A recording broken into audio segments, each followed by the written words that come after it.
What's going on, guys? Hope everybody had a good Thanksgiving. I had a bit of a minor cold that just would not go away for the last week and a half, and well, I'm very conscious about getting out here and doing videos when I'm sick, so that's why I've kind of been out. So, and the holiday as well. So, hope everybody had a good Thanksgiving. Like I said, I get these minor colds that will not they just linger and will not go away. I don't get these major colds where I'm just coughing 24/7. I mean, some I used to, not anymore, but. I get these minor ones that just won't go away for like 2 weeks, and it's finally gone away. You could probably tell. So yeah, unfortunately, before you guys get mad at me in the comments, this is gonna be the last comic book movie month video for this comic book movie month.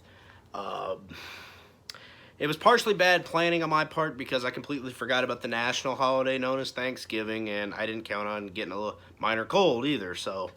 If I didn't get to your favorite comic book movie this month, sorry. If you leave it in the comments, I will do my best to get it or to get to it in the next one, which might happen, I don't know, early next year. I don't know.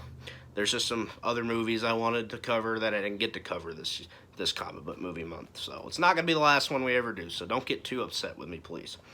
So the movie I wanted to talk about to wrap things up is 2015's Antman, starring Paul Rudd. Yes, we got some things to talk about here. So I saw this movie in the theater, and I really enjoyed myself when I saw this thing in theaters. I've never been a big fan of Ant-Man. Ant-Man's just never really interested me, but I did see this movie, and I enjoyed it for the most part. There are some things about it I really fucking can't stand about this fucking movie, but I enjoyed the movie, and I still enjoy the movie for the most part today. So I'm gonna go ahead and talk about it. So the things I actually really liked in this movie, the humor. The humor in this movie is actually fucking hilarious. The Baskin Robbins scene. Baskin Robbins, man, they always find out. They always find out. I never knew that about Baskin Robbins until I saw this movie. And Paul Rudd in this movie is just fantastic.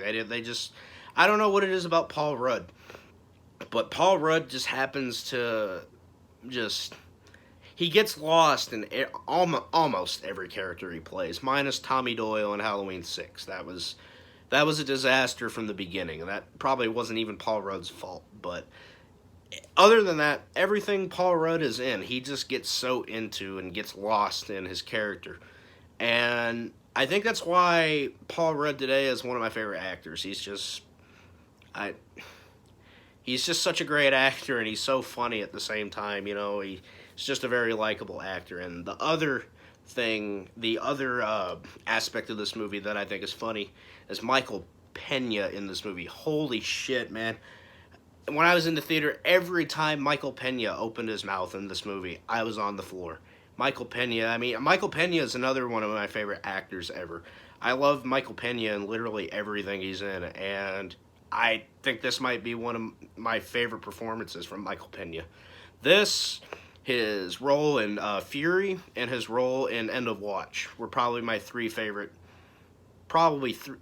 Yeah, Ant-Man, Fury, and End of Watch are probably my three favorite Michael Pena roles. I love Michael Pena. There's nothing to not like about Michael Pena. So yeah, all the humor in this is really funny. And my favorite scene being the Baskin Robbins scene, where he's dealing with the public, dealing with an idiot customer, where he's working in Baskin Robbins, which is a ice cream place, and the dude's trying to order a hamburger, then he's trying to order a pretzel, and he's like, Paul Rudd tries to explain to him, dude, we sell ice cream here. The dude's like, oh, you know what? Just give me whatever's hot and fresh. And he just kind of looks at him. He's like, the fuck, man? Seriously? That's really how the public is. And then he gets hauled into the office. They find out that he's a master thief and all that. And he's like, oh, Baskin Robbins always finds out. We can't keep you on. He's like, he gets the respect from his manager, and the manager's like, I mean, you're fired, of course, but I respect you for sticking it to those rich fuckers. He's like, and also if you want to get a mango fruit blast on your way out, I didn't see anything. That whole scene at Baskin Robbins was just comedic gold. So yeah, all the humor in this movie is just, I love it. The effects as well. For as small as this movie is, this is a smaller Marvel movie. This is a very small scale movie, but for how small scale this movie is, the effects look amazing and they look so hyper realistic as well. They just look so good. If you haven't seen it, go watch the movie. It's really good with the effects. And you know, all the acting in it is really good as well. All the directing, everything about it is really, you know, in the positives. All the positives are just, they're done so well. Unfortunately, I hate to do this because I really like this movie. There are some issues with the movie as well. The way this movie is structured, it's very bizarre the way especially the first 30 minutes of this movie is structured. It's just very bizarre because it almost feels like it's got two faces. One face is like this really funny, really comedic, just, you know, happy movie, and the other one is this really dark, kind of grim, kind of. I mean, it's not like grim, like, oh, you know, not like Last House on the Left grim or anything like that. It's just, it's dark and it wants you to take it seriously while also being so over the top with its humor that it feels like that it's two different movies shoved into one. It's just, the structure is just very bizarre. I have to deduct points for that. Some of the characters, like the daughter and Scott's ex-wife's new boyfriend, they don't really feel like they serve a purpose in the story, and neither does his ex-wife, played by Judy Greer. They don't really feel like they serve a purpose in the story, if that makes sense. They feel more like plot devices, like they're just there to get us from point A to point B to point C is what those characters feel like. There's plot devices that don't add anything to the story. Like when you see the daughter and you get to know the daughter character, who's kind of paper thin, if you ask me, you kind of already know where they're taking it, and I have to deduct points for that as well. And finally, the villain, the main villain. Well, no, I don't want to say finally because I'm not quite done yet. I don't know why I said that.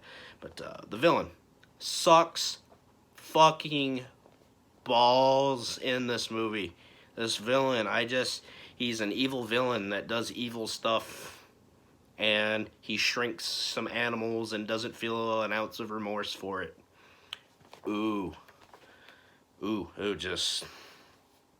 Just really don't like the villain in this movie. It's just not. This is when I felt this movie came out at a time where I felt like Marvel movies were good. They just struggled getting villains right. The villain here is just not anything worth a shit.